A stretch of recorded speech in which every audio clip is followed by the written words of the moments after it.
infection, and I cleared the debris, and the doctors prescribed some antibiotic ear spray. We also took an ear swab just to confirm the presence of Pseudomonas, a bacterial infection. So we were sure that they were getting the correct treatment, which they were. And their symptoms have since improved dramatically. If you watch that video 900, you'll see the ear canal it's quite swollen and inflamed. There's a lot of discharge, otorrhea, and a lot of dead skin coating the eardrum and the ear canal wall. I will put a link to that video in the description, so you guys can feel free to have a look at that as well. So despite their symptoms being almost alleviated, they did feel that it was slightly full, so a bit of what we call oral fullness. It was nothing significant. It's only because they know me, they asked me to have a look in their ears. Otherwise, they're coping fine. But interestingly, once I cleared the ear, they noticed a significant improvement. But it's similar to people who develop hearing loss, because it's a gradual benign condition. A lot of people with hearing loss, when they first come to have their hearing investigated and then eventually have hearing aids fitted, they don't actually realise what they had lost until it's been given back. And similarly in this case, the patient felt they were generally doing okay, and it's only once I cleaned all this dead skin off the ear canal wall and also off the eardrum that they noticed a big improvement to their hearing. Now this is quite a difficult one, because so the infection's gone, but the residual discharge infection is almost crystallised, and that can happen with antibiotic ear spray. So that discharge, the wet keratin, infectious debris, once the antibiotic spray has done its job, that debris doesn't dissolve. It's still in the ear, and it crystallises, and it's like a piece of sharp glass or plastic even. And this is coating the entire ear canal wall. And if you continue to watch, you'll be quite surprised how much skin I actually end up removing from the ear canal. In fact, I would say that I provided a brand new layer of, there's a brand new ear canal that I revealed after removing the skin. And because this is quite a thick, crystallized layer of dead, infected skin, previously infected skin, should I say, I've just put some drops in there just to loosen this a bit, because I was finding it really hard to lift this off the canal wall. Now we've got to be careful as well, because we are on the bony part. You can see the ear canal narrows here, and this is the juncture between the cartilage and the bone. So anything beyond this narrowing is really sensitive. It's difficult to explain how sensitive this is, but I'm just thinking, sometimes if you've got exposed nerve in your tooth, for example, and you have something cold, it can really sting. And if you're not careful, if you put too much pressure on the bony part of the ear canal, because there's no fatty tissue, there's no cartilage here, it's literally bone, and you've got the thinnest of layers of skin that's attached itself to the bone. When that skin, the thickness is 0.01 of a mil, so it's 1/10 of a mil, should I say, so 0.1 millimeters. So it's really thin, and I'm going to upload a video hopefully tomorrow at the weekend, and you'll see in that procedure I used some forceps to try to get some skin off the bony part of the ear canal, and I slightly grazed that skin, and it ended up bleeding. Now it clotted almost immediately, so the patient didn't realise that I caught that the skin, but I grazed that layer of skin and it did bleed underneath. So we're going to be really cautious here. And you can see, you would think that this dead crystallised skin is just at the base of the ear canal, because it's visible, it's a dark brown colour. But once I do remove this, and it is tedious, we have to be really patient. You'll see there's also almost a hidden thick skin layer on the anterior canal wall. So the anterior canal wall in this case, so this is the patient's left ear, is onto the left-hand side. I'm just gliding this fine end suction probe, just hovering it almost over the base of the ear canal, trying to ensure there's minimal contact. So I'm trying to lift it, but it's strongly adhered. It's quite a thick layer, so if it was a thinner layer, as I lift it off the canal wall, it will get suctioned in almost, but because it's thicker, the sheer weight of it, it flaps back down, almost like a trap door.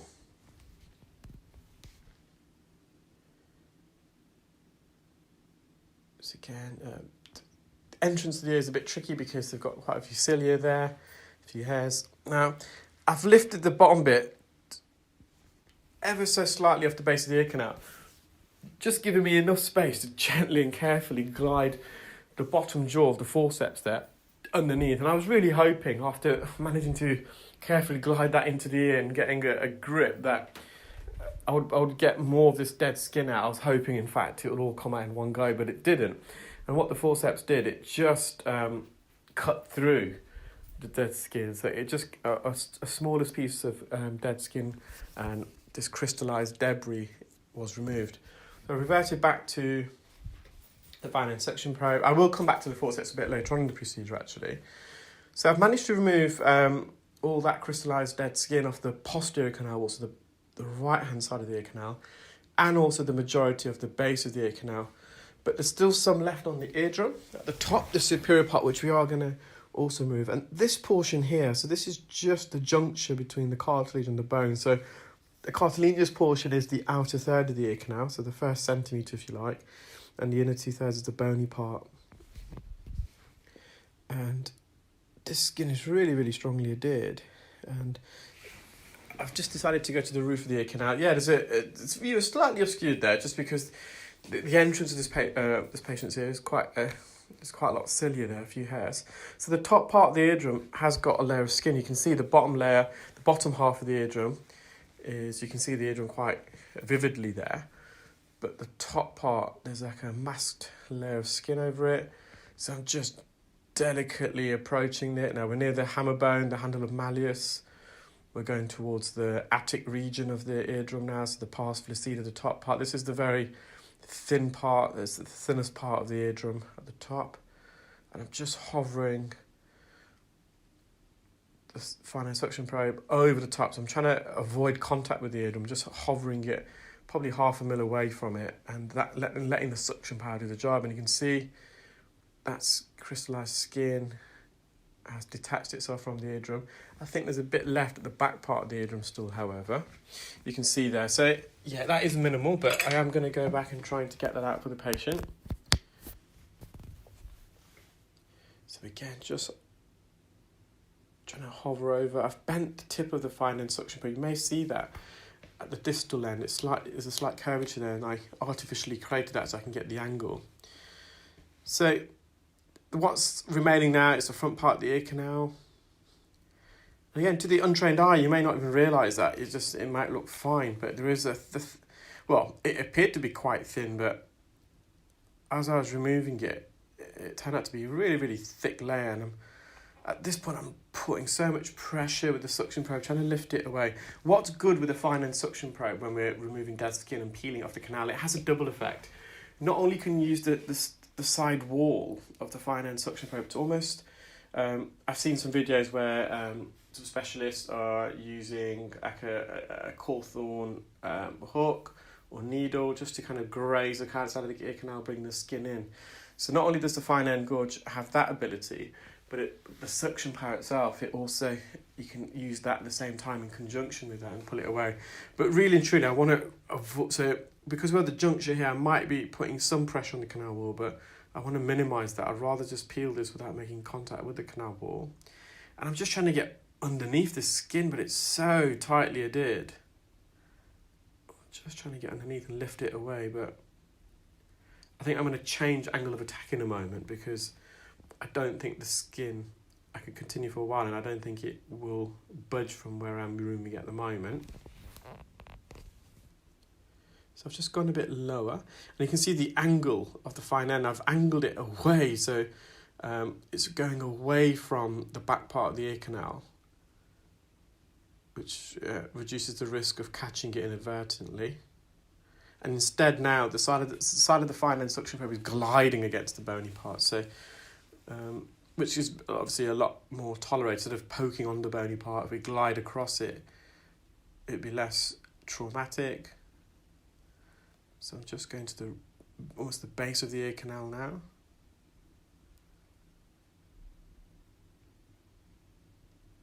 So at this stage, the patient could hear, although they felt they were hearing really, really well, prior to me performing the procedure, they felt they could hear a lot better. And interestingly enough, also, when I removed this layer, they felt there was a further benefit. Now, is that the placebo effect, or is it an acoustic advantage?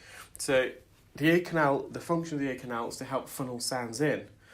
So sound waves, they can travel through the ear canal and hit the eardrum, and it could well be that this keratin dead skin that's coating the canal wall, well, we know it does actually, it attenuates, it reflects away more high frequency sound. So someone with otitis externa, an outer ear infection or inflammation, if you did a hearing test, typically you'll notice the higher frequencies response, it's somewhat diminished, because the skin either absorbs the high frequency sound, so it doesn't allow it to channel through, or it reflects it, so it reflects it back out of the ear, and creating a slight loss there in hearing in that frequency range.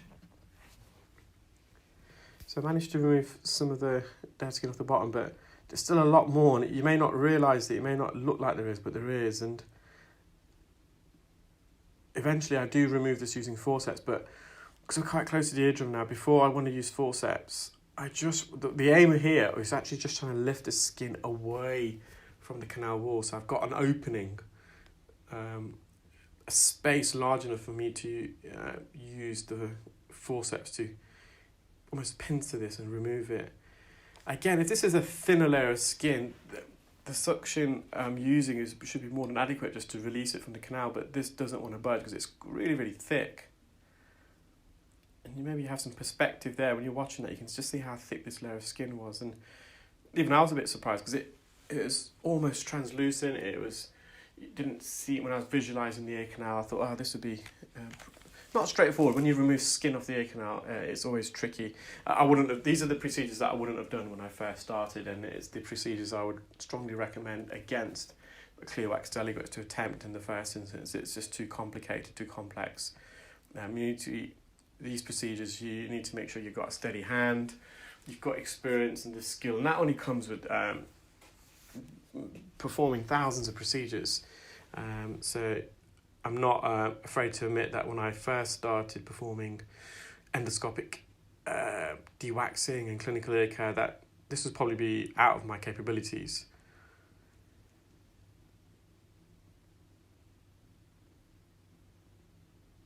But with more and more experience, procedures, I feel pretty confident now that I can challenge the most complex procedures. In fact, this week I received 2 referrals of patients seen by other audiologists.